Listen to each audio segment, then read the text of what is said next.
तो स्वागत है आप लोगों का। कैसे हैं आप लोग? आशा करते हैं कि आप सब की चीज़ अच्छा होगा एवं अपना पढ़ाई भी आप लोग अच्छे तरीके से कर रहे होंगे। तो हमारा अभी कौन-कौन सा जो है सब्जेक्ट चल रहा है? हमारा जो है अभी चल रहा था वो हमारा एक चल रहा था हिस्ट्री, तो चल ही रहा है एक ठो हमारा, जिसका वीडियो आपको लगातार मिल रहा होगा। और उसके बाद हमारा एक ठो केमिस्ट्री भी चल रहा है। कौन सा? केमिस्ट्री भी चल रहा है। हिस्ट्री में मैंने आप लोगों को जो है लगभग जो है सिलेबस कंप्लीट करा दिया है। सिलेबस जो है वो कंप्लीट हो गया है। कौन सा हिस्ट्री का? एंशियंट हिस्ट्री, यानी कि प्राचीन भारत का जो है हमारा लगभग चैप्टर खत्म हो चुका है। उसमें मात्र 2 टॉपिक बचा हुआ है।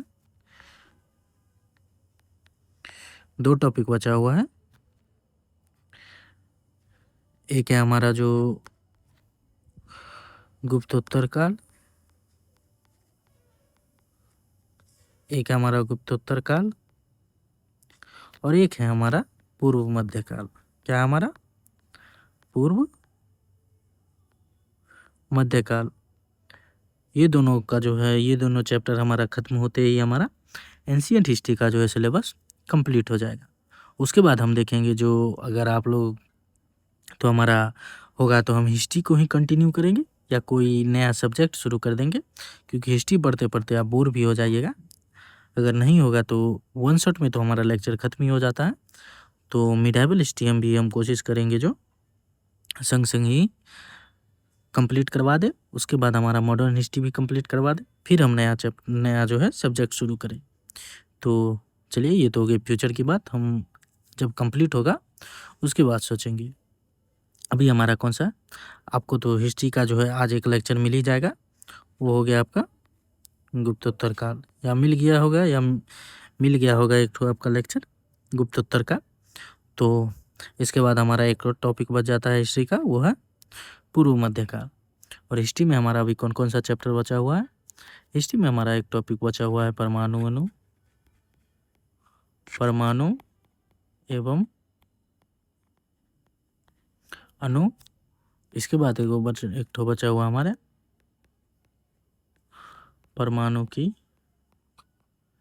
संरचना। उसके बाद हमारा एक ठो बचा हुआ है कार्बन एवं इसके यौगिक। कार्बन एवं यौगिक, ये बचा हुआ है। अगर हमारा ओल्ड एनसीईआरटी रहता तो एक और चैप्टर हमारा उसमें ऐड हो जाता, वो था तत्वों का वर्गीकरण। तत्वों का आवर्ती वर्गीकरण, यानी कि आवर्ती वर्गीकरण। लेकिन हमारा जो है न्यू एनसीईआरटी जो आया है, न्यू एनसीईआरटी साइंस का जो आया है, उसमें ये चैप्टर जो है हटा दिया गया है। हटा दिया गया है। तो हम लोग जो है इसको कवर नहीं करेंगे। अगर क्वेश्चन आता है तो हम लोग देख लेते हैं। इस बार के एग्ज़ाम में अगर क्वेश्चन आता है तो हम लोग जो है ज़रूर इसको कवर करेंगे, लेकिन अभी हम इसको कवर नहीं करेंगे। इससे हमारा अच्छा है जो हम जो इस पे एनर्जी लगाएंगे वो हम अपना एनर्जी बायोलॉजी पे लगा दें। तो स्ट्रेटजी की तरह चलिए, स्ट्रेटजी होइए आप, क्योंकि जो आपके एनसीईआरटी में नहीं है वो बहुत ही कम चांस है जो रेलवे आपको पूछेगी। और अगर पीछे उठा के भी देखिएगा तो रेलवे जो है 24 के एग्ज़ाम से जो है इस चैप्टर से जो क्वेश्चन पूछना लगभग बंद कर चुकी है। 1 या 2 क्वेश्चन मात्र पूछी है। तो 1 या 2 क्वेश्चन के लिए आप जो है पूरा चैप्टर मत पढ़िए। मैं तो यही बोलूँगा, जो आप पूरा चैप्टर मत पढ़िए।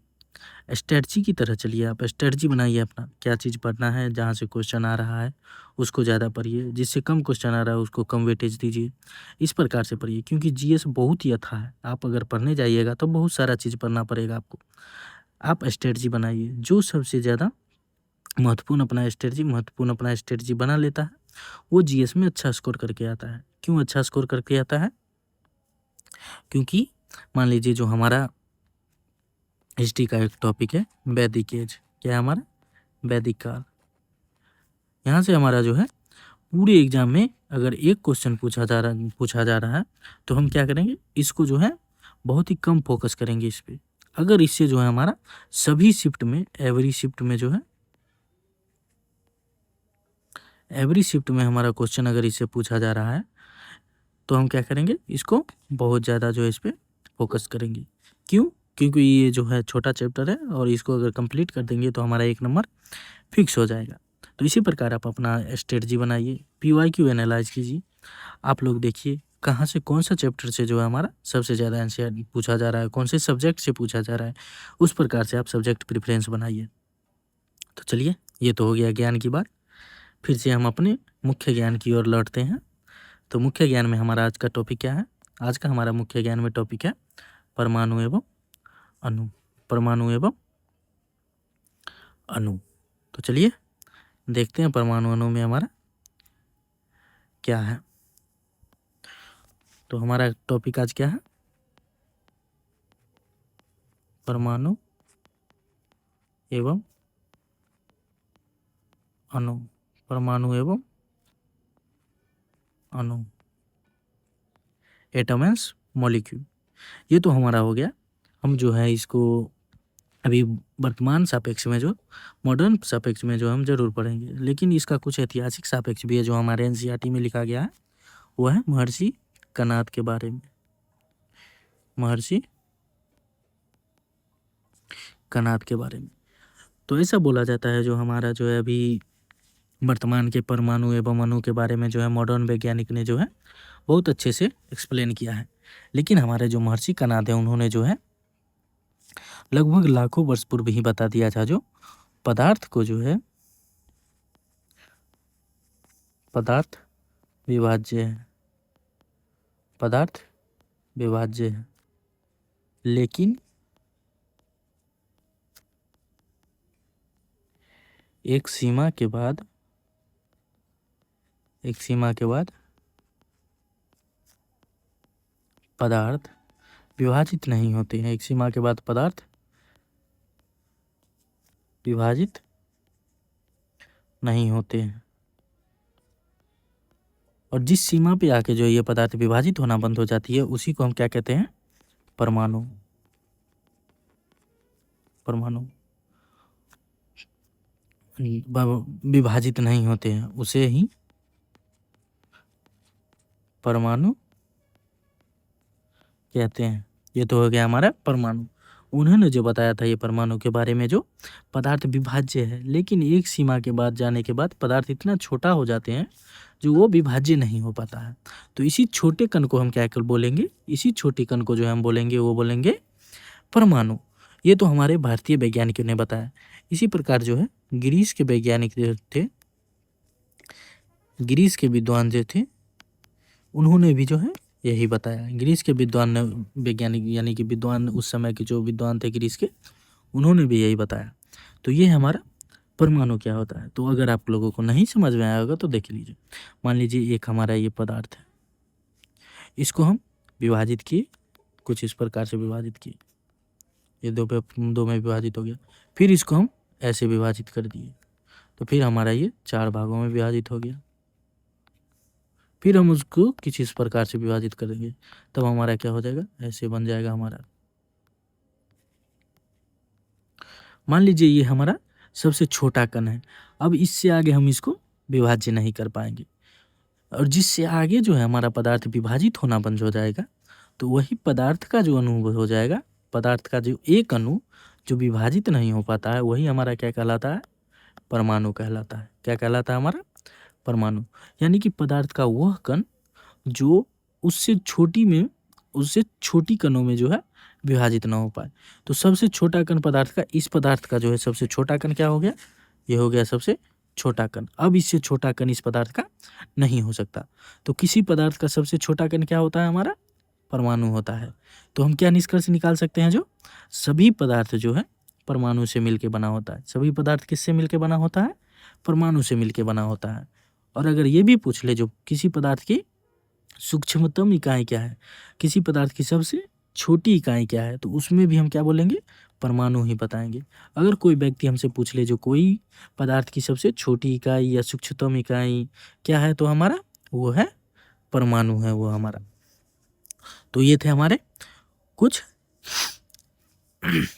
ऐतिहासिक दृश्य जिन्होंने, जो हमारे महर्षि कणाद ने जो बताया, ग्रीस के जो उस समय के विद्वान थे उन्होंने जो बताया था।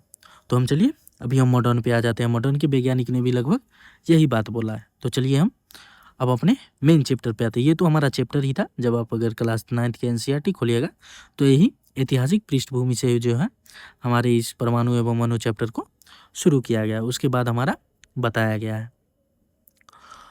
तो इसी प्रकार एक हमारा टॉपिक है, वो है जो रासायनिक संयोजन किस प्रकार होता है। रासायनिक संयोजन किस प्रकार होता है। रासायनिक संयोजन मतलब अगर किसी भी पदार्थ को हम जोड़ेंगे तो किस प्रकार जोड़ेंगे, कोई तो नियम होगा उसके जोड़ने के लिए। तो रासायनिक संयोजन को जो है, इसके लिए जो है 2 नियम है। इसके लिए क्या नियम है, इसके लिए 2 नियम है। रासायनिक संयोजन यानी कि किसी पदार्थ को एक साथ लाने के लिए कोई ना कोई तो नियम हो गया। मान लीजिए अगर हम एल्युमिनियम यानी कि हाइड्रोजन और ऑक्सीजन को साथ में लाए तो क्या बना और क्यों बना, उसके लिए तो कोई नियम होगा। और कोई भी चीज़ निश्चित में है तो उसके लिए भी तो कोई नियम होगा। तो इसीलिए जो है रासायनिक संयोजन के लिए भी है जो हमारे पास 2 नियम होता है। एक होता है हमारा द्रव्यमान संरक्षण नियम,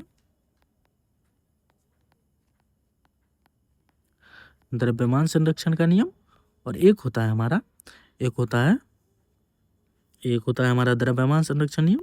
और दूसरा हमारा सॉरी, हम थोड़ा माइंड से स्लिप हो रहा है। दूसरा हमारा, एक तो हमारा है द्रव्यमान संरक्षण नियम और दूसरा हमारा स्थिर अनुपात नियम।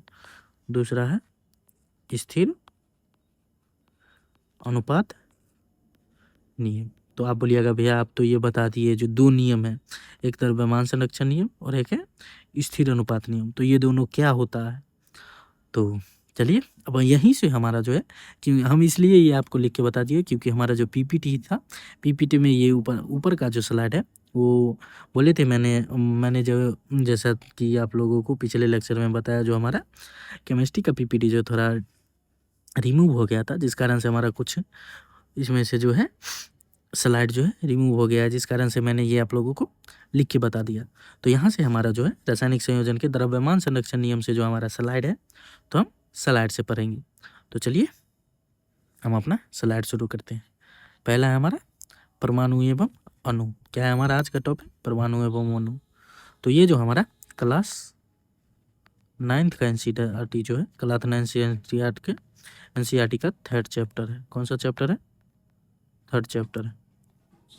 अगर आपको इससे विस्तार में पढ़ना है तो आप क्लास 9th के एनसीईआरटी में जो है पढ़ सकते हैं। ऐसा हो सकता है अगर आप पढ़िएगा तो हम कुछ टॉपिक जो है छोड़ दें, क्योंकि अगर सब टॉपिक को जो है सम्मिलित करना जो है बस में नहीं था। अगर हम अगर कभी हमारा नेक्स्ट सीरीज चालू होगा तो मैं आप लोगों को यह आश्वस्त दिलाता हूँ जो नेक्स्ट जो है सीरीज में हमारा फुल टू प्रूफ होगा एकदम पूरा चीज़। तो चलिए हमारा एक था, कौन सा नियम था, मैंने संयोजन के लिए कितने नियम बताए थे। संयोजन के लिए मैंने आपको 2 नियम बताए थे। पहला क्या बताया था, पहला मैंने आपको बताया था द्रव्यमान संरक्षण का नियम। द्रव्यमान संरक्षण पहला बात होता क्या है, द्रव्यमान संरक्षण। द्रव्यमान से पहले द्रव्यमान क्या होता है, द्रव्यमान संरक्षण से पहले समझ लीजिए जो ये हमारा द्रव्यमान क्या होता है। तो सिंपल भाषा में अभी समझ लीजिए, द्रव्यमान मतलब होता है किसी भी वस्तु का भार, किसी वस्तु का भार या वजन हमारा क्या कहलाता है, द्रव्यमान कहलाता है। क्या कहलाता है, द्रव्यमान कहलाता है। तो यहाँ लिखा हुआ है जो द्रव्यमान संरक्षण का नियम। संरक्षण मतलब क्या होता है, किसी भी चीज़ को बचाना या बचाना किसी भी चीज़ को। संरक्षण मतलब क्या होता है, किसी भी चीज़ को बचाना, उसका विनाश ना होने देना। तो आपके द्रव्यमान संरक्षण जो लिखा हुआ है इसी शब्द से जो है क्लियर है। द्रव्यमान संरक्षण क्या होगा, द्रव्यमान को बचाना, यानी कि उसको तो न तो नष्ट होने देना न ही उत्पन्न होने देना। यही हमारा द्रव्यमान संरक्षण का नियम। क्या है द्रव्यमान संरक्षण का नियम, जो रासायनिक अभिक्रिया में द्रव्यमान न तो बनता है, द्रव्यमान क्या होता है, न तो बनता है, हम बाहर से जो है द्रव्यमान को नहीं बना सकते और न ही नष्ट होता है, न ही द्रव्यमान को जो है नष्ट कर सकते हैं।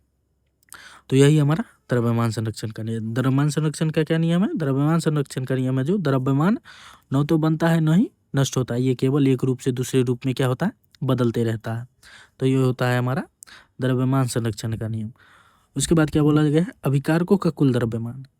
किस प्रकार हम समझेंगे जो द्रव्यमान संरक्षण हुआ है?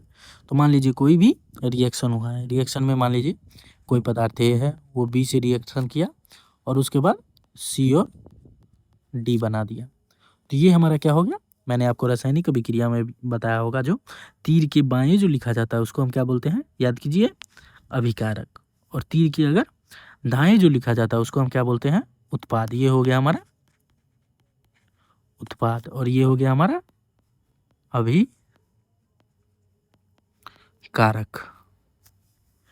तो वही यहाँ बोला गया है जो द्रव्यमान संरक्षण का नियम क्या है? मान लीजिए जो इसका इन दोनों का संयुक्त द्रव्यमान है 2 kg, 2 kg है दोनों का संयुक्त द्रव्यमान, और तो इन दोनों का भी संयुक्त द्रव्यमान कितना होगा? 2 kg होगा। क्या होगा? 2 kg होगा। यानी कि जिस चीज से हम अभिक्रिया करा रहे हैं उन दोनों को अगर जोड़ के उनके द्रव्यमान को अगर जोड़ेंगे तो जो चीज हमें प्राप्त हुआ है उन दोनों का द्रव्यमान क्या होगा? अभिकारक के द्रव्यमान के बराबर होगा। अभिकारक यानी कि जिससे अभिक्रिया करा है उसका द्रव्यमान और जो बना है उसका द्रव्यमान क्या होगा? दोनों बराबर होगा। तो वही यहाँ बोला गया है, जो वो टेक्निकल भाषा मैंने सीधा आपको बताया, जितना हम देंगे उतना वापस आएगा। तो यही हमारा अभिकारकों का कुल द्रव्यमान। अभिकारक यानी कि ए प्लस बी, ये क्या है हमारा? अभिकारक। इसका कितना द्रव्यमान है? 2 kg बराबर उत्पादों का कुल द्रव्यमान। उत्पाद क्या है हमारा? C plus D. इसका क्या द्रव्यमान है? 2 kg। तो यही बोल रहा है हमारा जो अभिकारक का कुल द्रव्यमान। अभिकारक यानी कि ए प्लस बी का कुल द्रव्यमान और उत्पाद यानी कि सी प्लस डी का कुल द्रव्यमान दोनों क्या होगा? बराबर होगा। तो यही हमारा द्रव्यमान संरक्षण का नियम। देख लीजिए यहाँ क्या हमारा जो है द्रव्यमान कम हुआ या ज़्यादा हुआ? नहीं, 2 kg यहाँ था और 2 kg ही हमें मिल गया। तो यही हमारा क्या है? द्रव्यमान संरक्षण का नियम। यानी कि जितना द्रव्यमान हम अभिक्रिया में लगाएंगे उतना द्रव्यमान अभिक्रिया के पश्चात हमें मिलेगा। यही हमारा द्रव्यमान संरक्षण का नियम। देख लीजिए यहाँ तराजू के माध्यम से भी बताया गया, जो इधर है अभिकारक, इधर है उत्पाद। देख लीजिए इधर सोडियम कार्बोनेट है 5.3 ग्राम और उसके बाद एथेनोइक अम्ल है 6 ग्राम। इन दोनों का जब अभिक्रिया कराइएगा तब क्या बनेगा?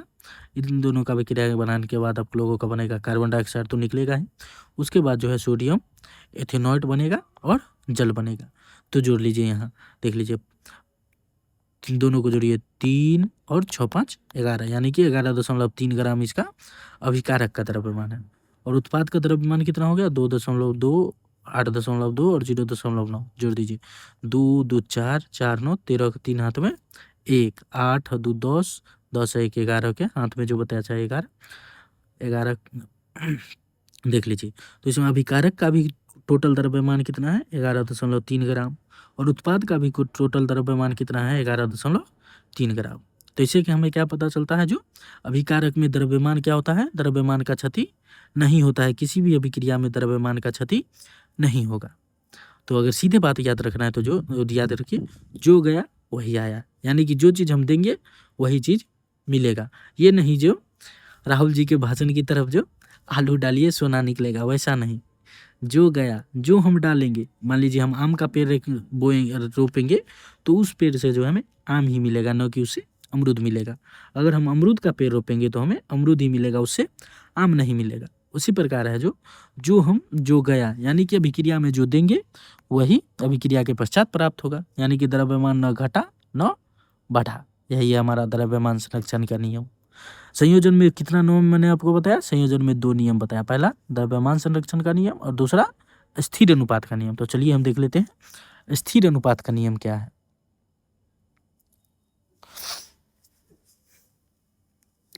तो ये है हमारा स्थिर अनुपात का नियम। क्या है? स्थिर अनुपात का नियम। स्थिर अनुपात का नियम क्या होता है? स्थिर अनुपात का नियम होता है जो यौगिक में तत्व सदैव एक निश्चित द्रव्यमान अनुपात में होते हैं। स्रोत चाहे जो भी हो, अनुपात नहीं बदलता। यानी कि स्थिर अनुपात का नियम क्या है, जो आप किसी भी तत्व को ले लीजिए, किसी भी तत्व को ले लीजिए, उसके जो परमाणु का द्रव्यमान होगा, वो जो परमाणु का द्रव्यमान सब जगह एक समान होगा। ये नहीं जो अगर कहीं से निकाले, आप अगर बिहार से निकाले तो वहाँ से अगर वो वही परमाणु लिए तो उसका द्रव्यमान अलग, झारखंड से लिए तो उसका परमाणु का द्रव्यमान अलग, उड़ीसा से लिए तो वहाँ से परमाणु का द्रव्यमान अलग। नहीं, अगर आप नाइट्रोजन लीजिएगा तो नाइट्रोजन अगर आपको बिहार से मिल रहा है तो उसका द्रव्यमान वही होगा, झारखंड से मिल रहा है तो उसका भी द्रव्यमान वही होगा, और वो उड़ीसा से मिल रहा है तो उसका भी द्रव्यमान वही होगा। तो इसके लिए बेस्ट एग्जाम्पल है, चलिए हम पानी के बारे में बात कर लेते हैं, क्योंकि पानी सभी जगह उपलब्ध है, हम कहीं से भी पानी को ले सकते हैं। जैसे ऐसे देख लीजिए, हमारा पानी है H2O, तो इसका द्रव्यमान क्या होता है, तो H का द्रव्यमान जो होता है हमारा होता है 1, और परमाणु ऑक्सीजन का द्रव्यमान क्या होता है 16। ऑक्सीजन का क्या द्रव्यमान होता है 16। इसमें 2 हाइड्रोजन, H2 यानी कि 2 हाइड्रोजन, 2 हाइड्रोजन, तो दोनों हाइड्रोजन का द्रव्यमान कितना हो जाएगा 1 1 प्लस 2, तो ये हो गया हमारा टोटल टोटल द्रव्यमान हो गया 2, और ऑक्सीजन का क्या हो गया 16, ये हो गया 16। उसको काट दीजिए तो क्या हो जाएगा, 2 से कट जाएगा तो 1:8, 1:8। अगर पानी को आप कहीं से भी लीजिए, चाहे वो गंगा से पानी लाइए, चाहे आप समुद्र से पानी लाइए, चाहे आप बोतल से पानी लाइए, पानी में जो है हाइड्रोजन और ऑक्सीजन का जो द्रव्यमान का अनुपात होगा वो हमेशा 1:8 में ही होगा। क्या होगा 1:8 में ही होगा। ये नहीं जो आप गंगा से पानी लाए तो उसका अनुपात 3:8 हो गया, समुद्र से लाए तो उसका अनुपात हो गया 2:14 हो गया, अगर कहीं आप बोतल से पानी लाए तो उसका अनुपात 7:20 हो गया। ऐसा नहीं हो सकता। अगर आप कहीं से भी लाइए तो पानी का द्रव्यमान क्या हो जाएगा हमारा, पानी के यौगिक का, पानी के तत्वों का अनुपात हमारा क्या हो जाएगा 1:8 हो जाएगा। तो यही हमारा स्थिर अनुपात का नियम। स्थिर अनुपात का नियम क्या है, जो यौगिक में सदैव तत्व सदैव एक निश्चित अनुपात में ही होंगे। यौगिक यानी कि H2O हमारा क्या है, H2O हमारा जो एक प्रकार का यौगिक है, H2O क्या है हमारा H2O यौगिक है। उसमें जो है तत्व कितने हैं, तत्व एक है हमारा हाइड्रोजन तत्व है और एक ऑक्सीजन तत्व है। तो ये इसमें हाइड्रोजन और ऑक्सीजन का अनुपात क्या होगा, हमेशा एक समान होगा। ये नहीं जो अलग अलग होगा, ऐसा नहीं हो सकता। हाइड्रोजन और ऑक्सीजन का अनुपात दोनों एक समान होगा। तो अगर बात किया जाए जल के बारे में,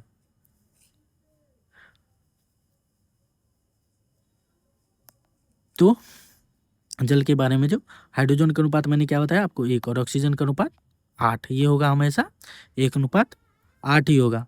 अगर उदाहरण के बारे में बात किया जाए तो NH3,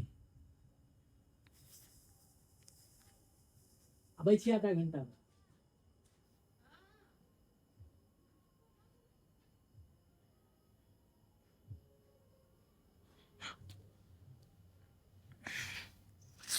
अगर, तो हम क्या थे, हम थे जो अमोनिया का जो है हम परमाणु द्रव्यमान देख रहे थे, द्रव्यमान देख रहे थे। तो देख लीजिए परमाणु अमोनिया में हमारा कितना तत्व है, 2 तत्व है, एक है हमारा नाइट्रोजन और एक है हमारा हाइड्रोजन। तो नाइट्रोजन का जो परमाणु द्रव्यमान होता है वो होता है 14, वो होता है हमारा 14, और हाइड्रोजन का परमाणु द्रव्यमान 1, लेकिन इसमें कितने हाइड्रोजन है 3, तो हाइड्रोजन 3, तो जोड़िए 1 1 1 यानी कि 3 हाइड्रोजन तो 3 द्रव्यमान, तो हमारा क्या हो गया अनुपात 14:3। अगर आप जो है अमोनिया कहीं से भी लाइएगा, चाहे आप किसी भी विदेश देश, अफ्रीका, गोंडवाना, अंडवाना, कहीं से लाइए, तो उसका जो है अनुपात अमोनिया का हमेशा क्या होगा 14:3 ही होगा। उसी प्रकार हमारा कार्बन डाइऑक्साइड यानी कि CO2, तो C का द्रव्यमान कितना होता है, कार्बन का जो द्रव्यमान होता है, कार्बन का हमारा द्रव्यमान होता है वो होता है 12। कार्बन का द्रव्यमान क्या होता है हमारा, कार्बन का द्रव्यमान हमारा होता है 12, और ऑक्सीजन का द्रव्यमान होता है हमारा 16।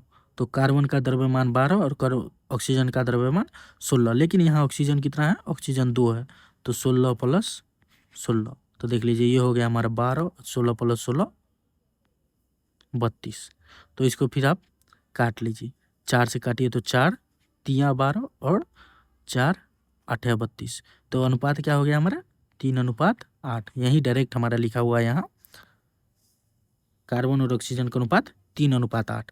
तो कार्बन डाइऑक्साइड आप अगर कहीं से भी आपको कार्बन डाइऑक्साइड मिल रहा है तो उसका जो है तत्वों का अनुपात जो होगा, यानी कि द्रव्यमान का अनुपात जो होगा हमेशा 3:8 ही होगा। इससे कम नहीं हो सकता, इससे ज़्यादा नहीं हो सकता। आप कहीं से भी अगर आप कार्बन डाइऑक्साइड लाइए तो उसका जो होगा द्रव्यमान क्या होगा, तत्व का द्रव्यमान 3:8 ही होगा। तो ये था हमारा स्थिर अनुपात का नियम। संयोजन में कितने नियम मैंने आपको बताया? 2 नियम। पहला नियम हमारा क्या था? पहला नियम हमारा था द्रव्यमान संरक्षण का नियम और दूसरा हमारा था स्थिर अनुपात का नियम। तो ये दोनों नियम जो है परमाणु संयोजन में जो है, यानी कि किसी भी चीज के रासायनिक संयोजन में काम आता है। तो उसके बाद हमारा है डाल्टन का परमाणु सिद्धांत। परमाणु के बारे में पढ़ रहे हैं अगर और इसके बारे में ना पढ़े ऐसा ही हो ही नहीं सकता। डाल्टन कौन थे? डाल्टन एक वैज्ञानिक थे जिन्होंने परमाणु के बारे में जो है महत्वपूर्ण जो है सिद्धांत, यानी कि अपनी उन्होंने जो है खोज किया और उस पे आधारित परमाणु पे आधारित जो है उन्होंने सिद्धांत दिया। कब दिया था? 1808 में उन्होंने परमाणु सिद्धांत दिया, इसलिए इनको क्या बोला जाता है? डाल्टन का परमाणु सिद्धांत। और इस सिद्धांत में डाल्टन साहब ने क्या क्या बोला, चलिए वो देख लेते हैं हमें। डाल्टन साहब ने कहा जो सभी द्रव्य परमाणु से बना होता है, सभी द्रव्य परमाणु से बना होता है। तो ये तो हमारे महर्षि कणाद ने भी कह दिया था, जो सभी द्रव्य जो है यानी कि सभी द्रव्य या पदार्थ जो है परमाणुओं से बने होते हैं। परमाणु यानी कि सबसे छोटा कण उससे बना होता है। उसके बाद इन्होंने बताया जो परमाणु अविभाज्य है, न बनते हैं न नष्ट होते हैं, न बनते हैं न नष्ट होते हैं। यही तो हमारा द्रव्यमान संरक्षण का सिद्धांत है, न बनता है न नष्ट होता है। परमाणु अविभाज्य है, इन्होंने बोला जो परमाणु अविभाज्य, लेकिन आगे चलकर जो है परमाणु भी विभाजित हुए। परमाणु क्या हुए? विभाजित हुए। इलेक्ट्रॉन, प्रोटॉन और न्यूट्रॉन में जो है परमाणु विभाजित हुए। तो इसके बारे में मैंने जो है आपको अगले लेक्चर यानी कि परमाणु की संरचना में जब आपको बताऊंगा तो उसमें बताऊंगा जो परमाणु भी है आगे चल के विभाजित हुआ इलेक्ट्रॉन, प्रोटॉन और न्यूट्रॉन में। तो यही हमारा, तो फिर उन्होंने क्या बोला, उन्होंने जब बोला जो परमाणु अविभाज्य, न बनते हैं न ही नष्ट होते हैं। तो ये था हमारा परमाणु डाल्टन का परमाणु सिद्धांत। उसके बाद उन्होंने क्या बोला, वो बोले जो एक ही तत्व के सभी परमाणु आकार और द्रव्यमान में समान होते हैं। एक ही तत्व के सभी परमाणु अगर बात किया जाए तो इसका क्या मतलब होता है? मान लीजिए इतना सा एक कार्बन का जो है तत्व है, ये है हमारा कार्बन का तत्व। किसका तत्व है? कार्बन का तत्व। अगर आप जो है इस कार्बन के तत्व का ये छोटा सा भाग ले लीजिए, या ये छोटा सा भाग ले लीजिए, या ये छोटा सा भाग ले लीजिए, या ये छोटा सा, कहीं से भी इस कार्बन के जो है तत्व को तोड़ के आप उसका भाग लीजिए तो उसमें जो होगा परमाणु आकार जो है, परमाणु सबसे छोटा आकार जो परमाणु का होगा वो, और उसमें जो द्रव्यमान होगा वो दोनों क्या होगा हमारा? समान होगा। यानी कि एक ही तत्व के सभी परमाणु आकार और द्रव्यमान में क्या होंगे? समान होंगे। यानी कि अगर आप यहाँ से इस कार्बन के तत्व को जो है यहाँ से तोड़ के ले लिए तो इसमें जो कार्बन का जो परमाणु का द्रव्यमान और आकार होगा वही आकार जो है हमारा इसका भी होगा। स्वाभाविक है, क्योंकि ये जो एक ही तत्व का जो है भाग होगा तो उसमें क्या होगा हमारा? सभी परमाणु का आकार और द्रव्यमान क्या होगा? सेम होगा। तो ये था हमारा। उसके बाद उन्होंने क्या बोला? उन्होंने बोला जो भिन्न भिन्न तत्वों के परमाणु भिन्न भिन्न होते हैं। तो स्वाभाविक है जो अगर किसी भी चीज़ को, मान लीजिए आप हैं और आपके मित्र हैं, आप में और आपके मित्र में जो है गुण अलग अलग होगा। आपको कोई काम आपको अच्छा लगता होगा, आपके मित्र को कोई काम अच्छा नहीं लगता होगा। तो वही बोला है जो भिन्न भिन्न तत्वों के परमाणु भिन्न भिन्न होते हैं। इसलिए भिन्न भिन्न होते हैं क्योंकि दोनों का गुणधर्म क्या है? भिन्न भिन्न है। मान लीजिए एक है हमारा ऑक्सीजन, एक है हमारा हाइड्रोजन। तो हाइड्रोजन और ऑक्सीजन दोनों का परमाणु क्या होगा? भिन्न भिन्न होगा, क्योंकि दोनों का रासायनिक गुण भी भिन्न है, दोनों की बनावट भी भिन्न है, इसलिए दोनों के परमाणु भी क्या होंगे? भिन्न भिन्न होंगे। उसके बाद उन्होंने क्या बोला? उन्होंने बोला जो परमाणु छोटी पूर्ण संख्याओं के अनुपात में जुड़कर यौगिक बनाते हैं। परमाणु जो है छोटी पूर्ण संख्या के अनुपात में जुड़कर जो है यौगिक बनाते हैं। मान लीजिए जो हमारा हाइड्रोजन और ऑक्सीजन मिला, उसके बाद हमारा क्या बना?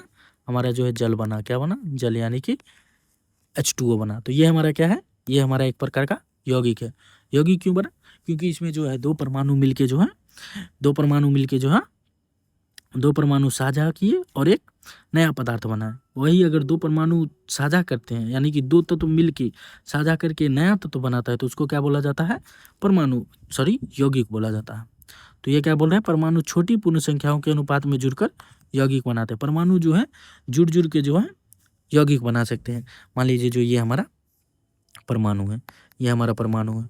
अगर ये बहुत सारे परमाणु जुड़ गए, यहाँ पे बहुत सारे परमाणु मिल गए तो ये बन जाएगा हमारा अणु। क्या बन जाएगा? हमारा अणु। अगर फिर हमारे जो है ये अणु मिल गया, ये हमारा अणु मिल गया तो फिर ये हमारा बन जाएगा तत्व। और इसके बाद हमारा फिर से एक तत्व इसमें मिल गया तो क्या हो जाएगा? हमारा यौगिक बन जाएगा। तो यही बोला जाता है परमाणु छोटी पूर्ण संख्याओं के अनुपात में जुड़कर यौगिक बनाते हैं। यानी कि परमाणु जो छोटी छोटी संख्याएं आपस में जुड़ के क्या बना लेते हैं? तत्व और यौगिक बना लेते हैं। उसके बाद हमारा बोला गया है जो किसी भी यौगिक में परमाणुओं का प्रकार और संख्या निश्चित होती है। बोल रहा है जो किसी भी यौगिक में परमाणुओं का प्रकार और संख्या क्या होता है? निश्चित होता है। मान लीजिए ये हमारा यौगिक है, इसमें जो परमाणु का आकार होगा यानी कि हाइड्रोजन का अनुपात आकार और ऑक्सीजन का अनुपात निश्चित ही होगा। स्वाभाविक है, जो अगर पहले से कोई परिभाषित है तो उसका आकार जो है अपरिभाषित तो नहीं हो सकता, वो भी क्या होगा? परिभाषित ही होगा। तो इसलिए बोला जाता है जो किसी भी यौगिक में परमाणुओं का प्रकार और संख्या निश्चित होती है। और इसके नीचे देखिए क्या लिखा हुआ है, जो यह सिद्धांत द्रव्यमान संरक्षण और स्थिर अनुपात दोनों नियमों को सिद्ध करता है। तो ये सिद्धांत यानी कि डाल्टन का परमाणु सिद्धांत जो है द्रव्यमान संरक्षण और स्थिर अनुपात दोनों के नियम को क्या कहता है? बतलाता भी है। तो आप एक बार फिर से रिकॉल कर लीजिए तो जो द्रव्यमान संरक्षण सिद्धांत क्या होता है और स्थिर अनुपात सिद्धांत क्या होता है। तो इसके बाद हमारा है परमाणु। तो मैंने आपको परमाणु के बारे में बता ही दिया। जो परमाणु क्या होता है? परमाणु क्या है? परमाणु है द्रव की रचनात्मक इकाई। द्रव या पदार्थ बोल लीजिए, द्रव को ही हम क्या बोलेंगे? पदार्थ। तो पदार्थ की रचनात्मक इकाई यानी कि पदार्थ की सबसे छोटी इकाई। तो पदार्थ की सबसे छोटी इकाई क्या हो जाएगी हमारी? वो हो जाएगी परमाणु। तो ये बोल रहा है जो परमाणु अत्यधिक सूक्ष्म होते हैं। तो परमाणु क्या होते हैं? बहुत ही सूक्ष्म होते हैं। सोच लीजिए जो अगर कोई भी चीज़ विभाजित नहीं हो रहा है तो सबसे कितना छोटा होगा जो वो विभाजित ही अब नहीं हो रहा है। तो यही इसीलिए बोला जाता है परमाणु अत्यधिक सूक्ष्म होते हैं, इन्हें नैनोमीटर में मापा जाता है। अगर पूछ ले आपसे जो एग्जाम में जो परमाणु को किस में मापा जाता है तो परमाणु को जो है नैनोमीटर में मापा जाता है। और एक नैनोमीटर में कितना मीटर होता है? 10⁻⁹ मीटर होता है। तो परमाणु क्या होता है? परमाणु अत्यधिक सूक्ष्म होता है। सूक्ष्म होता है, फिर इसको देखेंगे कैसे? लोग इसको देखे कैसे? और अगर नहीं देखे तो फिर इसके बारे में बताए कैसे? तो परमाणु को देखने के लिए जो है हम स्कैनिंग माइक्रोस्कोप के से जो है हम इसको देख सकते हैं। देखिए यहाँ लिखा भी हुआ है जो क्या हम इन्हें देख सकते हैं? सामान्य आंखों से नहीं। इन्हें हम देख सकते हैं लेकिन सामान्य आंखों से नहीं, यानी कि खुली आंखों से नहीं। लेकिन आधुनिक एसटीएम यानी कि स्कैनिंग माइक्रोस्कोप से परमाणु के प्रतिबिंब देखे जा सकते हैं। परमाणु देख लीजिए, ये जो हमारा दिखाई दे रहा है ये है हमारा परमाणु का प्रतिबिंब। ये है हमारा परमाणु। देख लीजिए जो है परमाणु में क्या छोटे छोटे जो है परमाणु मिलके हमारा जो है एक परत का निर्माण किए हुए हैं। तो ये हमारा परमाणु क्या होता है? बहुत ही सूक्ष्म होता है। अगर 1 नैनोमीटर में बात किया जाए तो कितना मीटर होता है? 10⁻⁹ मीटर। और आकार की तुलना चलिए करते हैं मीटर में। तो पहले हमारा 10⁻⁻10 मीटर। ये जो है हमारा हाइड्रोजन परमाणु है। 10⁻⁻9 मीटर ये क्या है? जल का अणु है। और 10⁻4 मीटर क्या है? रेत का अणु है। 10⁻1 मीटर क्या है? तरबूज का जो है तरबूज का बीज होता है हमारा 10⁻1 मीटर। ये हमारा परमाणु। और अगर ये तो है परमाणु, तो फिर अगर बात किया जाए जो परमाणु है, लेकिन इसको हम लिखेंगे कैसे और पता कैसे करें जो ये परमाणु है? तो चलिए वो देख लेते हैं जो परमाणुओं के आधुनिक प्रतीक क्या है, यानी कि IUPAC के आधार पे। तो परमाणु को लिखने का जो है एक ही नियम है। पहला नियम क्या है? पहला अक्षर बड़ा होना चाहिए। पहला अक्षर क्या होना चाहिए? कैपिटल। और छोटा जो है दूसरा जो है छोटा होना चाहिए। पहला परमाणु को लिखने के लिए यानी कि किसी भी तत्व को लिखने के लिए क्या होना चाहिए? पहला लेटर बोल्ड होना चाहिए यानी कि बड़ा होना चाहिए, और दूसरा लेटर जो है छोटा होना चाहिए। जैसे देख लीजिए एल्युमिनियम को जो है AL लिखेंगे। क्या लिखेंगे? AL लिखेंगे। यानी कि पहला जो है अक्षर बड़ा होगा और दूसरा क्या होगा? छोटा होगा। ये हो गया हमारा सही, न कि इस प्रकार दोनों को बड़ा लिखेंगे, तो ये क्या हो गया हमारा गलत हो गया। और इसी प्रकार कोबाल्ट, कोबाल्ट को जो पहला जो अक्षर सी वो बड़ा होगा और छोटा, दूसरा जो होगा सी वो क्या होगा छोटा होगा। तो ये हो गया हमारा कोबाल्ट का ये सही सही निरूपण हो गया कोबाल्ट का, न कि बड़ा और छोटा, बड़ा ओ और बड़ा सी दोनों हो, तो ये क्या हो जाएगा हमारा गलत हो जाएगा।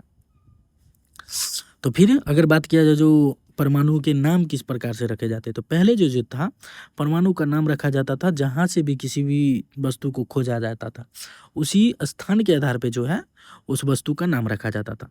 मान लीजिए कोई भी चीज़ है जो, मान लीजिए पहले तांबा का नाम नहीं रखा गया था, लेकिन तांबा आपके भारत में मिला, तो ये हो सकता है जो तांबा को भारतम कह के संबोधित किया जाए। क्यों? क्योंकि वो भारत में मिला। अगर वो ग्रीस में मिलता तो उसको क्या बोलते ग्रीसम कह के, इसी प्रकार से कुछ नाम कह के संबोधित करते। क्यों? क्योंकि उस विशेष क्षेत्र में वो पदार्थ प्राप्त हुआ। तो पहले क्या होता था, जो पदार्थ जहाँ से प्राप्त होता था वहीं उसका जो है नामकरण कर दिया जाता था। उसी प्रकार से जो है हमारा लैटिन नाम के जो है, लैटिन नामों से जो है प्रतीक बने। जैसे देख लीजिए आयरन, आयरन को हम क्या बोले फेरम, और इसका प्रतीक क्या है Fe।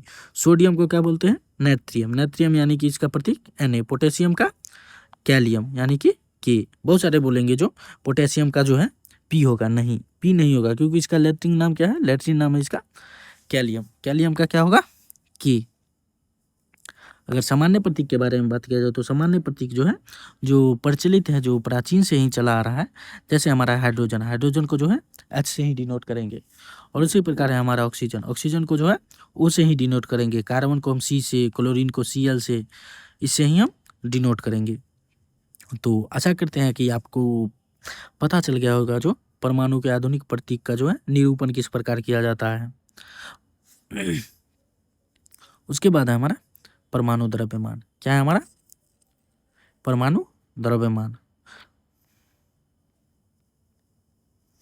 परमाणु द्रव्यमान। परमाणु क्या होता है हमारा, परमाणु सोच लीजिए परमाणु कितना छोटा होता है जो इसको सूक्ष्म आंखों से नहीं देख सकते। तो क्या वो भारी होगा? नहीं, वो क्या होगा, वो बहुत ही हल्का होगा। परमाणु क्या होता है, परमाणु बहुत हल्के होते हैं, इसलिए हम सापेक्षिक द्रव्यमान का यूज करते हैं। सापेक्षिक द्रव्यमान यानी कि रिलेटिव मास। तो द्रव्यमान क्या होता है, द्रव्यमान होता है कोई भी किसी भी चीज का भार हो, किसका कितना भार है। परमाणु क्या होता है, परमाणु बहुत ही हल्के होते हैं, इसके लिए हम क्या कहते हैं सापेक्षिक द्रव्यमान का यूज करते हैं। इसके मानक यानी कि स्टैंडर्ड के बारे में बात किया जाए तो कार्बन 12 को जो है C12 भी लिख सकते हैं, क्योंकि कार्बन जो है कार्बन 12वें स्थान पे पाया जाता है। यानी कि आवर्त सारणी में कार्बन का स्थान क्या है, कार्बन का स्थान जो है 6 है, सॉरी कार्बन का 6 है, तो उसका द्रव्यमान क्या होगा 12। तो कार्बन को क्या बोला जाता है C12, 12 यानी कि इसका द्रव्यमान 12। तो इसी प्रकार है C12 के एक परमाणु के द्रव्यमान का 1/12 भाग क्या कहलाता है, 1 यूनिट कहलाता है। कार्बन परमाणु के जो है एक परमाणु के द्रव्यमान का 1/12 भाग, कार्बन के एक परमाणु यानी कि कार्बन, सिर्फ कार्बन के 1/12 भाग, कार्बन का 1/12 भाग, कार्बन के द्रव्यमान का 1/12 भाग क्या कहलाएगा हमारा 1 यूनिट कहलाएगा। क्या कहलाएगा हमारा 1 यूनिट कहलाएगा। उसी प्रकार तो देख लीजिए हमारा ये है कुछ प्रकार, ये है हमारा तरबूज। तरबूज में देख लीजिए जो ये कितना जो है हमारा भाग है, देख लीजिए 1 2 3 4 5 6 7 8 9 10 11 12 भाग है। 12 भाग में से अगर इस 1/12 यानी कि देख लीजिए मान लीजिए किसी भी चीज़ में 12 भाग है, 12 का 1/12 क्या हो जाएगा 1/12 यानी कि 1 हो जाएगा। 12 का 1/12 क्या हो जाएगा 1। तो 12 भाग में से एक भाग को निकाल लीजिए, 12 भाग में से एक भाग को निकाल लीजिएगा तो इसको क्या बोला जाएगा 1 यूनिट इकाई। क्या बोला जाएगा 1 यूनिट इकाई। तो किसी भी भार का 1वां भाग यानी कि किसी भी भार का 1 इकाई, यानी कि उस भार का जितना टुकड़ा है उसका उतना गुना भाग, यानी कि उसका यानी 12 टुकड़ा है तो उसका 1/12 भाग, 8 टुकड़ा है तो उसका 1/8 भाग। तो ये क्या हो जाएगा हमारा 1 यूनिट हो जाएगा।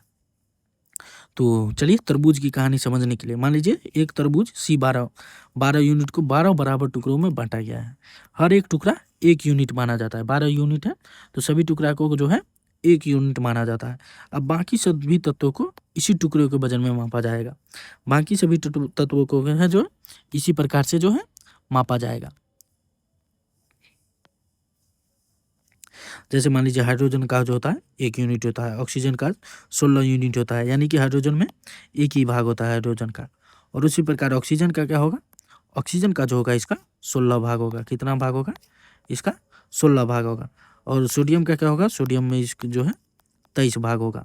तो ये है हमारा परमाणु द्रव्यमान। परमाणु द्रव्यमान कहाँ लिखा होता है, परमाणु द्रव्यमान जो है हमारा,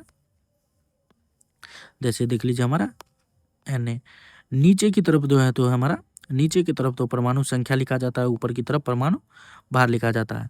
यानी कि सोडियम, यानी कि मान लीजिए 7 है तो उसका परमाणु द्रव्यमान 14, लगभग 2 गुना होता है। लेकिन क्लोरीन का जो है परमाणु द्रव्यमान 17 होता है, लेकिन उसका परमाणु द्रव्यमान 35.5 होता है। तो क्लोरीन में जो है अगर परमाणु संख्या बोले तो परमाणु संख्या कहाँ लिखा जाएगा, परमाणु संख्या जो है लेफ्ट साइड में नीचे लिखा जाएगा, और परमाणु भार जो है राइट साइड में ऊपर की ओर लिखा जाएगा। तो ये है हमारा परमाणु द्रव्यमान। इसके बाद हमारा टॉपिक है परमाणु, तो चलिए देख लीजिए। उसके बाद हम देख लेते हैं जो अणु क्या है, अणु क्या होता है। तो परमाणु जब जुड़ जाता है तो उसी से क्या बोलता है हमारा, क्या बनता है, अणु बनता है। तो क्या होता है, 2 या अधिक परमाणुओं का समूह जो रासायनिक बंध से जुड़े स्वतंत्र रूप से रह सकता है और पदार्थ के सभी गुण दिखाता है। यानी कि वैसा परमाणु जो आपस में जुड़ जाए और स्वतंत्र रूप से रह जाए और उसमें कुछ पदार्थ के गुण भी हो, वो हमारा क्या कहलाएगा, वो हमारा अणु कहलाएगा। तो तत्वों के अणु क्या होता है, एक ही प्रकार के परमाणु के हैं तो उसको क्या बोलेंगे, तत्वों के अणु क्या होता है, एक ही प्रकार के होता है। और एक होता है यौगिक के अणु। 2 चीज होता है, एक होता है हमारा तत्व और एक होता है हमारा यौगिक। तत्व में क्या होता है, तत्व में एक ही प्रकार के परमाणु होते हैं, एक ही प्रकार के परमाणु होते हैं। यानी कि मान लीजिए ऑक्सीजन है तो ऑक्सीजन का ही परमाणु होगा। लेकिन यौगिक में क्या होगा, यौगिक में होगा ऑक्सीजन, हाइड्रोजन, ये सब का परमाणु का मेल होगा। तो यौगिक में क्या होगा, विभिन्न प्रकार के परमाणु होगा। लेकिन तत्व के अणु में क्या होगा, अणु में एक ही प्रकार के परमाणु होंगे। जैसे मान लीजिए हीलियम है, हीलियम क्या है, में क्या है, एक ही प्रकार का परमाणु है केवल हीलियम का। आर्गन का केवल एक ही प्रकार का परमाणु है जो है आर्गन का। उसी प्रकार H2 में है तो 2 परमाणु लेकिन दोनों हाइड्रोजन का है, तो इसलिए H2। ऑक्सीजन में है तो 2 परमाणु लेकिन है एक ही परमाणु के, और वो है ऑक्सीजन का। उसी प्रकार है हमारा नाइट्रोजन, नाइट्रोजन में भी 2 परमाणु है लेकिन दोनों का जो है दोनों ही नाइट्रोजन का है। उसी प्रकार जो है हमारा फास्फोरस हो गया, सल्फर हो गया। तो एक परमाणु क्या होता है जिसमें केवल एक ही परमाणु हो। द्विपरमाणु क्या होता है, द्विपरमाणु जिसमें 2 परमाणु हो। 2 परमाणु यानी कि या तो उसी तत्व का परमाणु हो या किसी अलग तत्व का परमाणु हो। जैसे देख लीजिए H2O 2N2 दोनों क्या है, एक ही तत्व के परमाणु है। उसी प्रकार है परमाणु, बहुपरमाणु यानी कि जो 2 से ज्यादा हो, यानी कि P4, यानी कि पोटेशियम, पोटेशियम का एक ही तत्व का परमाणु लेकिन 4 परमाणु है। सल्फर के एक ही तत्व के परमाणु, सल्फर के ही परमाणु है लेकिन 8 परमाणु है। लेकिन यौगिक में क्या है, यौगिक के अणु भिन्न प्रकार के अणु होते हैं। जैसे H2 देख लीजिए, H2O में H का परमाणु अलग है, O का परमाणु अलग है। उसी प्रकार CO2 में C का परमाणु अलग है, यानी कि C जो है, C का परमाणु जो है कार्बन का तत्व का परमाणु है। O जो है ऑक्सीजन के तत्व का परमाणु है। नाइट्रोजन जो है N जो है नाइट्रोजन के तत्व का परमाणु है। हाइड्रोजन जो है H जो है हाइड्रोजन के तत्व का परमाणु है। तो परमाणु क्या होता है, परमाणु तो होता है सबसे छोटा भाग यानी कि सिंगल। अणु क्या होता है, एक ही तत्व के सेम परमाणु, एक ही तत्व के क्या होंगे, सेम ही परमाणु। यानी कि ऑक्सीजन के बारे में बात किया जाए तो ऑक्सीजन का ही 2 परमाणु हुए, क्या हो जाएगा, अणु हो जाएगा। लेकिन यौगिक के बारे में बात किया जाए तो यौगिक का क्या होता है, विभिन्न प्रकार के परमाणु। क्या होते, विभिन्न प्रकार के परमाणु। परमाणु यानी कि सबसे छोटा इकाई पदार्थ का। अणु यानी कि सेम परमाणु के 2 अणु, सेम परमाणु के 2 यौगिक, सेम परमाणु के 2 परमाणु, सेम तत्व के 2 परमाणु। और अगर यौगिक बोले तो अलग अलग जो है तत्व के, अलग अलग तत्व के जो है परमाणु, अलग अलग तत्व के परमाणु क्या होगा, यौगिक। और सेम ही तत्व के परमाणु क्या होंगे, अणु। और परमाणु तो स्वतंत्र ही होता है। उसके बाद है हमारा आयन। तो अगर बात किया जाए जो आयन किस प्रकार बनता है, मान लीजिए जो हमारा एक है Na और एक है हमारा Cl। किसी कारणवश जो है Na के पास जो है ज़्यादा परमाणु है, Na के पास क्या है, ज़्यादा परमाणु है, और कार्बन को जो है क्लोरीन के पास कम परमाणु है। तो इसको परमाणु की सहायता चाहिए। परमाणु की सहायता, मान लीजिए आपका कोई, आप किसी भी व्यक्ति को पैसा चाहिए और आपके पास ज़्यादा पैसा है लेकिन आप उसको जानते नहीं, तो क्या कीजिएगा, वो आपसे तो मांगेगा, लेकिन उससे क्या करना पड़ेगा आपको, दोस्ती करना पड़ेगा। क्यों? क्योंकि आपको उससे तो फिर पैसा चाहिए। अगर आप उसको पैसा दे दिए और अगर आप उससे दोस्ती नहीं किए, उससे फ़ोन नंबर आप नहीं लिए, तो फिर पैसा किस प्रकार लीजिएगा। तो किसी भी व्यक्ति को किसी देने से पहले क्या होता है, उससे दोस्ती करना पड़ता है। उसी प्रकार तत्व में भी होता है। अगर एक तत्व दूसरे तत्व को दे रहा है तो वो क्या बोलेगा, जो हमसे बंधन कर लो, यानी कि हमसे बॉन्ड बना लो। क्या करो, बॉन्ड बना लो, यानी कि आबंध जोड़ लो, तब हम तुमको दे पाएंगे। अगर मान लीजिए क्लोरीन जो है, अष्टक नियम होता है हमारा एक, अष्टक नियम यानी कि परमाणु जो है अपना 8 परमाणु, कोई भी तत्व अपना 8 परमाणु पर आता है। 8 परमाणु यानी कि क्लोरीन के पहली बाह्यतम और कक्षा में जो है 7 परमाणु होता है, तो उसके अष्टक पुराने के लिए 1 परमाणु की आवश्यकता होती है। तो नाइट्रोजन के पास, सोडियम के पास जो 1 परमाणु एक्स्ट्रा है, तो ये क्या है हमारा पॉजिटिव। इसके पास जो 1 परमाणु कम है, तो ये क्या है हमारा नेगेटिव।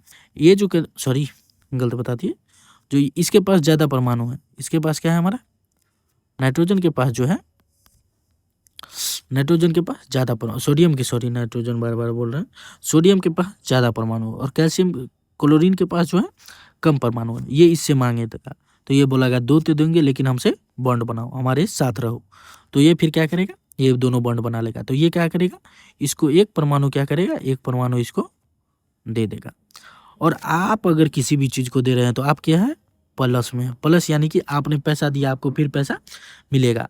अगर कोई भी व्यक्ति आपसे लिया तब कि वो क्या हो जाएगा, माइनस हो जाएगा, क्योंकि उसको जो है आपको देना है यानी कि नेगेटिव हो जाएगा।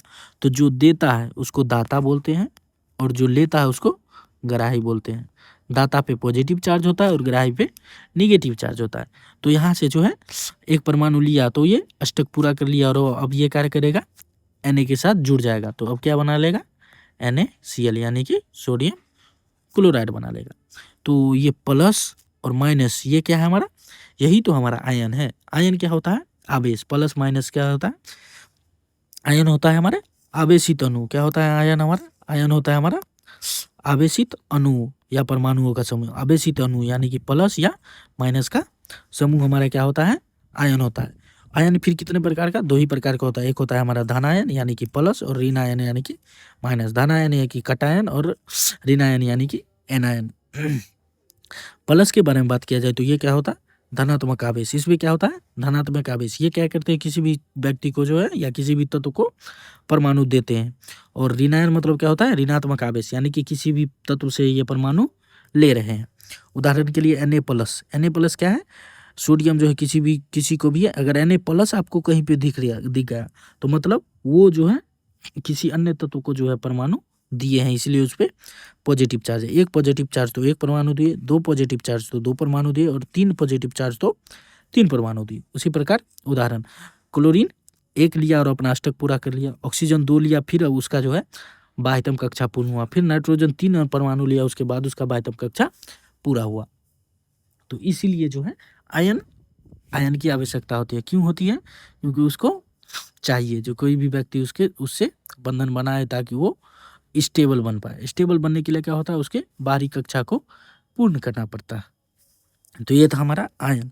उसी प्रकार होता है पोलेटोमिक आयन यानी कि बहुपरमाणुक आयन।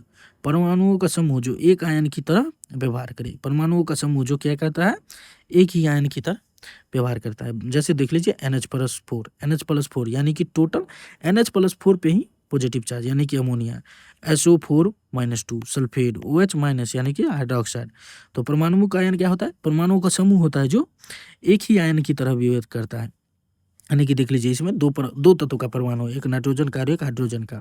लेकिन ये दोनों क्या कर रहे हैं, ये दोनों समूह के रूप में कार्य कर रहे हैं। क्या कर रहे हैं, समूह के रूप में कार्य कर रहे हैं। तो इसलिए बोला जाता है परमाणुओं का समूह जो एक आयन की तरह व्यवहार करे। आयन जो है 2 प्रकार का, प्लस और माइनस। आयनिक यौगिक में प्लस और माइनस आवेश हमेशा संतुलित होते हैं, यानी कि Na+Cl- मिलकर क्या बनेगा, NaCl बनेगा। तो ये हो गया हमारा परमाणु हो गया, अणु हो गया, आयन हो गया, ये सब हो गया। तो चलिए देख लेते हैं जो सूत्र किस प्रकार लिखेंगे। तो रासायनिक सूत्र लिखना, रासायनिक सूत्र लिखना। अगर पूछे रासायनिक सूत्र लिखने की विधि क्या है, तो क्रिस क्रॉस विधि यानी कि कट्टम कुट्टी विधि जिसको बोलते हैं, क्रिस क्रॉस विधि। सरल नियम, इस नियम में है क्या, तो इस नियम पहला है धन आयन प्लस को बाएं लिखिए, प्लस को बाएं देख लीजिए, जैसे Al3 है ये कहाँ है हमारा बाएं तरफ है, और ऋण आयन को दाएं लिखिए, ऋण आयन यानी कि O2 माइनस ये क्या है हमारा दाएं तरफ है। उनकी संयोजकताओं को या आवेशों को क्रॉस करिए। संयोजकता यानी कि उसकी संयोजकता क्या होता है, संयोजकता होता है किसी भी तत्व के बाहरी कक्षा को पूर्ण करने के लिए आवश्यक इलेक्ट्रॉन। संयोजकता क्या होता है, किसी भी पदार्थ को जो है, किसी भी तत्व के अपने बाहरी कक्षा को पूर्ण करने के लिए आवश्यक परमाणु क्या होता है, परमाणु कितनी आवश्यक परमाणुओं की संख्या। तो एल्युमिनियम को अपने बाह्यतम कक्षा पूर्ण करने के लिए 3 परमाणु चाहिए और ऑक्सीजन को 2। तो ये हो गया हमारा संयोजकता, यानी कि बाहरी तत्वों में परमाणु यानी कि बाहरी यानी कि कार्बन के बाहरी कक्षा में उपलब्ध परमाणुओं की संख्या हमारा क्या कहलाता है, हमारा कहलाता है संयोजकता। तो ये हो गया हमारा, उसकी संयोजकता को क्रॉस करें और सूत्र को कोष्टक के साथ यदि आवश्यक हो तो लिखे। उदाहरण के लिए एल्यूमिनियम ऑक्साइड, मान लीजिए Al3 प्लस और OL2 माइनस है, तो क्या करेंगे, पहले तो इसको लिख लीजिए उसी प्रकार, Al को Al लिख लीजिए और O2 को O2 लिख लीजिए। अब क्या करेंगे, उसके परमाणु को जो है इनकी संयोजकता को क्या होंगे, क्या करेंगे, बदल देंगे। Al पे 3 था तो इसको कहाँ लेके चल जाएंगे, इसको जो है ऑक्सीजन पे लेके चल जाएंगे, ऑक्सीजन वाला को एल्युमिनियम वाला पे लेके चलाएंगे। उसी प्रकार जैसे देख लीजिए हमारा है HCl में इसमें भी एक है और इसमें भी एक है, तो क्या करेंगे, इसको क्रॉस कर दीजिए, H लिखिए और यहाँ पे क्या है एक, तो इसको छोड़ दीजिए। उसके बाद हमारा Cl पे क्या है एक, तो दोनों को लिख लीजिए HCl। उसी प्रकार है हमारा Mg और Cl। Mg पे क्या है हमारा, Mg पे है +2 परमाणु और Cl पे क्या है -1 परमाणु, तो इसको क्रॉस कर दीजिए, इस प्रकार से क्रॉस कर दीजिए। तो Mg पे क्या हो जाएगा, Mg पे तो हो गया 1 और Cl पे क्या हो जाएगा, Cl पे हो गया 2, तो Cl2 ये हो गया, तो MgCl2। इसी प्रकार आप किसी भी चीज़ को जो है अगर आपको कोई तत्व दे दे और उसकी संयोजकता दे दे तो आप उसका क्या करेंगे, रासायनिक सूत्र लिख पाएंगे। तो उसके बाद हमारा हो गया जो है मोल का संकल्पना। मोल क्या होता है, मोल जो देख लीजिए, मैंने आपको जैसे ऊपर में बताया, जैसे 1 दर्जन में 12 चीज़ें होती है, वैसे ही 1 मोल में क्या होता है 6 × 10 का पावर 6.022 × 10 का पावर 23 कण, यानी कि किसी भी संख्या के परमाणु में उपलब्ध कण, किसी भी संख्या के परमाणु में कितने कण मौजूद है, एक मोल में कितने कण मौजूद है, एक मोल में कितने कण मौजूद है, वही हमारा क्या कहलाता है, मोल कंसंपना। यानी कि एक मोल में कितने कण मौजूद है, 6.022 × 10 का पावर 23 कण।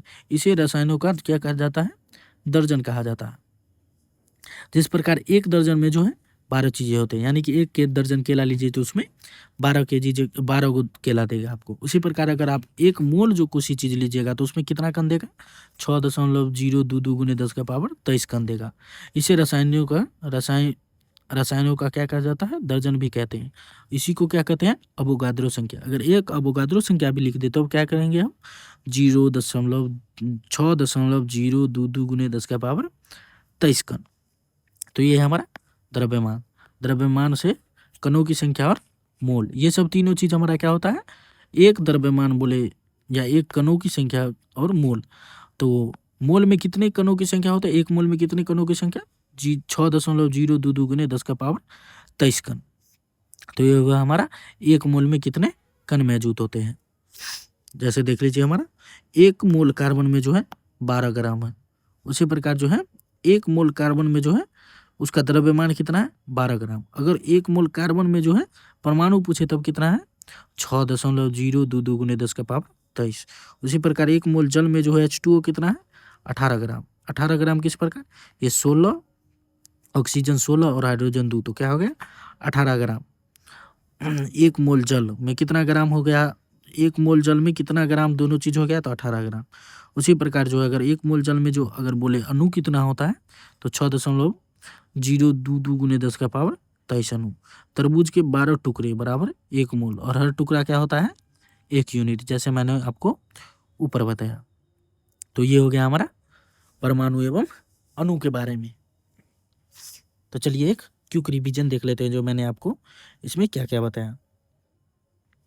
तो मैंने सबसे पहले जो है आप लोगों को जो बताया वो ऐतिहासिक संदर्भ के बारे में बताया था, जो परमाणु के बारे में सबसे पहले किन्होंने बताया था?